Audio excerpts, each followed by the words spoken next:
¿Eso cómo se conjuga desde el punto de vista económico con los retos que tenemos en Panamá, sobre todo con temas muy importantes como el de la minera y el del programa IBM de la Caja de Seguro Social, cuando los focos de atención van a empezar a ver la parte política y quizás se descuide un poco el tema económico? Claro, esto es algo que, y te corrijo en algo, yo soy financista, no economista, por si acaso después viene un economista y quiere darme palo por ese Claro. lado. Solamente para corregir ese detalle. Como bien mencionado, digamos, en otras ocasiones, nosotros sabemos que cuando viene un año preelectoral y luego electoral, se mueve la economía local porque comienza entonces las campañas y comienza entonces a usarse el uso del capital de los que aspiran para una candidatura o que aspiran a ser elegidos en un cargo popular, comienzan a mover la economía porque comienzan a los alquileres de vallas, compra de papelería, lo que nosotros conocemos que es como que ese movimiento económico de aquí de forma local. Igualmente, si estamos hablando de unos carnavales y demás, obviamente van a querer tener presencia, al igual de las ligas deportivas y demás. Lo que nosotros sabemos es que no podemos depender de esto, no deberíamos depender de esto. El problema que nosotros tenemos acá es que ante una situación o unas condiciones positivas o normales de la que estuviese viviendo el país, esto fuese algo positivo porque fuese un incentivo más, pero como bien mencionaste, lastimosamente entramos a este último periodo del gobierno en donde tenemos muchos pendientes y temas demasiado preocupantes, como lo es el tema de la minera. Yo en lo personal me he pronunciado muchas veces en contra de la actividad minera, pero también tengo que ser responsable en decir que uno no puede levantar esta actividad de un día para el otro, porque hay 7.000 empleos directos de la minera y alrededor de 40.000 personas que tienen de una u otra forma relación con la minera o que tienen algún tipo de actividad que se ve beneficiada de esta empresa, que viven alrededor o que son o que surten de cierta forma las personas que trabajan ahí. Entonces, Ahora, en ese caso, la postura del gobierno fue reiterada ayer en el discurso del presidente Laurentino Cortizo, cuando manifestó que la postura del país ante este tema de la minera sigue siendo firme. Eso puede interpretarse como alguna artimaña de demagogia que busca a lo mejor apuntalarse de cara a estas elecciones del 2024, o tiene un carácter, digamos, un poco más a buscar el aprovechamiento como se ha querido dar a entender de los recursos nacionales. bueno, quiero pensar, si es positivo, quiero pensar que todo esto ha sido una medida de retorsión hacia la minera para decirles y darles a entender, este es nuestro país, tiene que cumplir con lo que nosotros estamos estableciendo, pero en el lado negativo, lastimosamente no sabemos cuáles son esas supuestas condiciones que ya existía un acuerdo, porque de esta misma forma como lo anunció ayer el presidente, lo anunció hace un año atrás y que dijo que ya existe un acuerdo con la minera. Trabajar diferentes condiciones para entonces solamente firmar un contrato próximo. Pero asimismo, como lo dije el día de ayer, y con la poca transparencia y la mala comunicación que lastimosamente ha tenido el gobierno, es la misma preocupación que tenemos todos los panameños. Porque como bien decías, no sabemos si es demagogia o simplemente tratando de buscar algo positivo dentro de este informe. Un informe, la verdad, que bastante vacío y que Infórmate inclusive hizo como que el bien chequeado, que ya no existe el bien chequeado, pero que Infórmate lo ha mantenido, en donde dice que el 50% de lo mencionado el día de ayer se utilizó en el informe previo. O sea que no solamente le hicieron la tarea, sino que usó la tarea anterior. Entonces es sumamente preocupante porque la incertidumbre es algo que nos tiene que preocupar a todos nosotros los panameños y que no sabemos también que el dólar es uno de los más cobardes. Lo que quiere decir esto que el inversionista no se atreve a invertir en un lugar en donde existe incertidumbre a nivel económico y mucho más a nivel legal. Claro, bueno, en ese mismo aspecto económico, y algo que se ha remarcado mucho es el interés del sector privado, bueno, no todo el sector privado, pero sobre todo un sector que está a la espera de que haya más inversión, sobre todo por digamos, la ecuación, ¿no?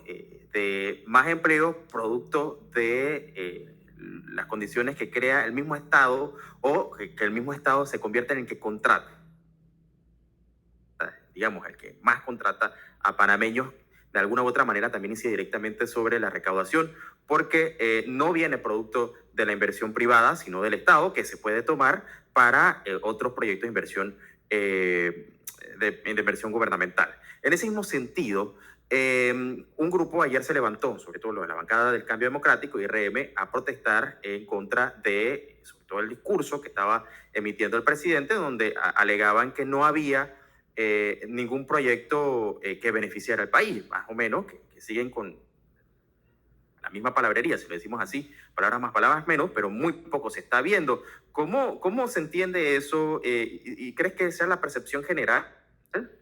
Mira, creo que cuando preguntas alrededor, si no son personas que están en los medios o que participan activamente en la política nacional, inclusive hasta los que participan activamente en la política nacional, hay algunos que ni siquiera se tomaron el tiempo para ver este informe de la Nación, porque sabían que de una u otra forma, y te lo dicen de forma coloquial, van a ser puras mentiras, y el mismo presidente lo citó, lo dijo, y es más, si lo cito, algunos van a decir que estoy hablando de otro país.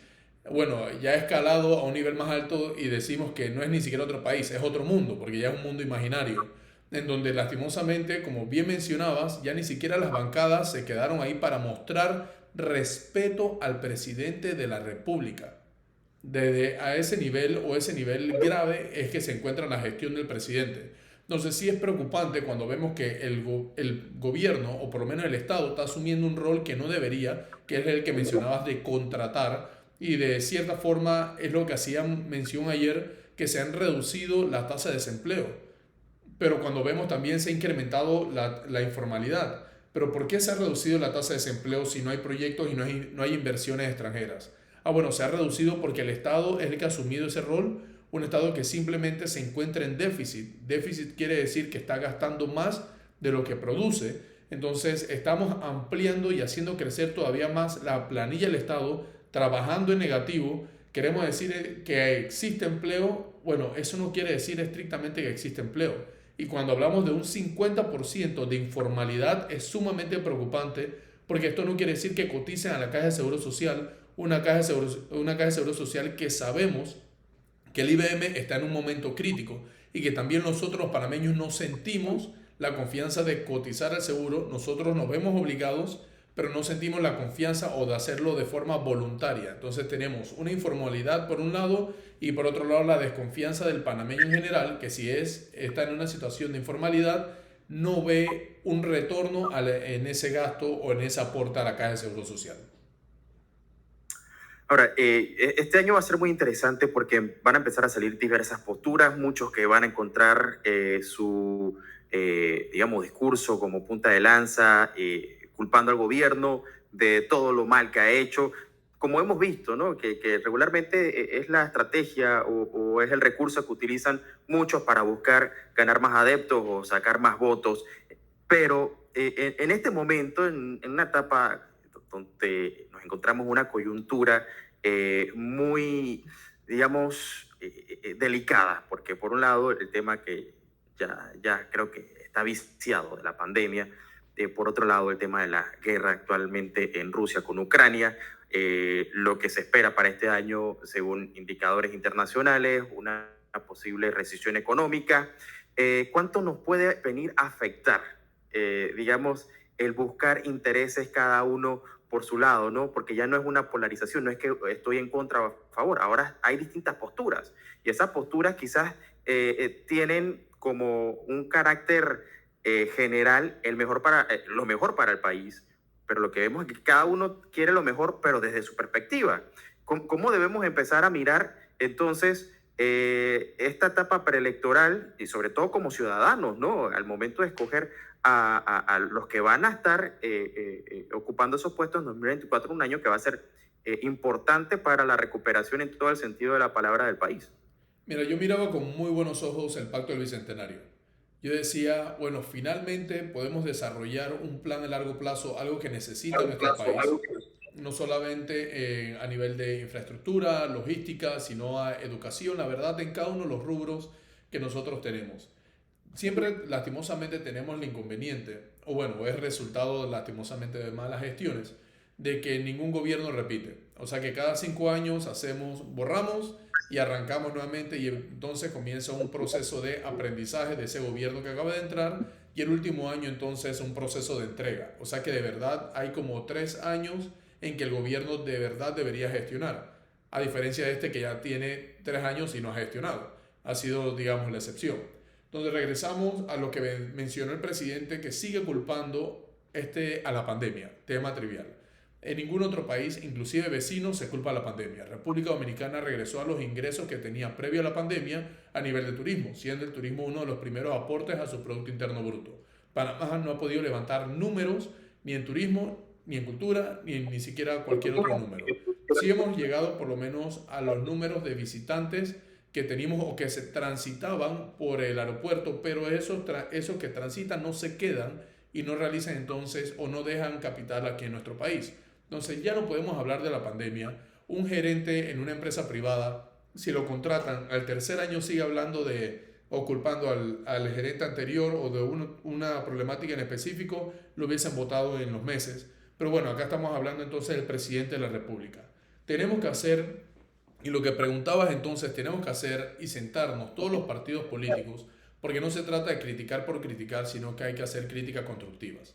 Y además que criticar al gobierno actual ya se siente como pegarle a alguien que está en el piso, que ya no se puede defender siquiera. Que está en esa fiesta, le pegó a alguien, quedó noqueado y bueno, vienes tú entonces a pegarle, meterle una patada de último. Ya no funciona. Creo que ya nosotros los partidos políticos tenemos que, inclusive los voceros, y lo escribí en nuestro grupo de vocería, tenemos que tenemos que comenzar a presentar soluciones. Una crítica constructiva con soluciones y por lo menos nosotros del Partido Panameñista lo estamos haciendo porque ya nosotros estamos desarrollando un plan de gobierno. Entonces ya podemos dar ideas sobre las soluciones o por lo menos ideas sobre lo que pudiésemos implementar a futuro y es lo que yo exhortaría a cada uno de los partidos políticos. Claro que sí, ya en ese sentido, en los últimos 3 minutos que nos quedan, ¿se ha hablado acerca de alianzas, por ejemplo, para este 2023 o es todavía muy prematuro? Sí, hay conversaciones que se han dado, esto es algo que se ha hecho público, inclusive el presidente del Partido Panameñista, José Isabel Blandón, lo ha mencionado en reiteradas ocasiones, lo que sí, como faltan todavía los resultados internos de algunos partidos políticos, de algunos no, pero de algunos partidos políticos, falta llegar a ese momento para en efecto ver en detalle con quién se darían las alianzas y luego de darlas, cuáles serían entonces los movimientos políticos que se darían a nivel de candidaturas a diputados, alcaldías y representantes. Entonces sí es un poco temprano para hablar en detalle, pero sí es público que hay conversaciones con ciertos partidos políticos en donde esto prácticamente se ve polarizado a interpretación de cada uno, obviamente, de los buenos contra los malos. ¿Cuáles serían esos partidos políticos de los que ya se ha hablado? Bueno, hay conversaciones y eso se vio en la convención del Partido Panameñista donde se hizo una invitación. Se habló con Rómulo Rux del CD que tiene primero que pasar por estas elecciones internas del partido en donde está disputando la presidencia del partido con la diputada CD/RM Yanivel Ábrego. Entonces se habla con Rómulo Rux, el Partido País. Hay otros acercamientos hacia nuevos partidos que por lo menos lo voy a mantener en privado en este momento, pero que sí están viendo que una alianza grande pensando en país sería la opción en contra de lo que nosotros ya conocemos que aspiran y ante un partido oficialista que solamente ha incrementado la planilla estatal y amarrándolo con el incremento de inscritos en su partido. O condicionado, no amarrándolo, condicionándolo con la inscripción en el partido. Quedará un camino bastante largo en este 2023 para hablar sobre todo del tema de alianzas y de las propuestas que tenga cada partido para las elecciones de 2024, que están ya prácticamente a la vuelta de la esquina. Queda poco del gobierno de Cortizo y muchos retos todavía a resolver. Se nos quedan algunos temas largo, más que corto, por encima que hubiese sido bueno tratar. Claro que sí, pero definitivamente esperemos pues contar contigo, Luis, en próximas oportunidades para seguir hablando del acontecer nacional. Sabes que siempre a la orden, acá estamos, en cualquier, tema o rubro que se necesite, más que nada en lo que tenga una especialización y en la parte política y al acontecer nacional. Así que muchas gracias por la invitación, por el tiempo y feliz año, que creo se dice feliz año hasta el 6 de enero. Así es, feliz año. Despedimos de esta manera al financista, abogado y ex embajador Luis Cigarruista Vargas. Hasta una próxima ocasión. Feliz año también. Hasta allá. Bueno, son las 12:25.